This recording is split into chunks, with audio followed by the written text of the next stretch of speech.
irresponsible statement. As a part of celebration of the second year of 75th years of India's independence under the umbrella program Azadi Ka Amrit Mahotsav, the North-Eastern Council is conducting various activities. As a part of it, the NEC Invitational Football Tournament got underway today at Polo Ground, Shillong. The tournament was formally inaugurated by the Secretary of NEC, K. Moses Chalai. The tournament, which will culminate on August 15, will witness participation of 9 teams.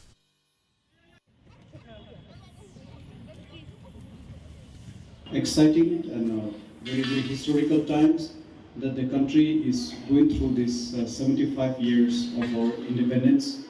And therefore, this 1 year celebration has been very important, and it's going to culminate by 15th of this month.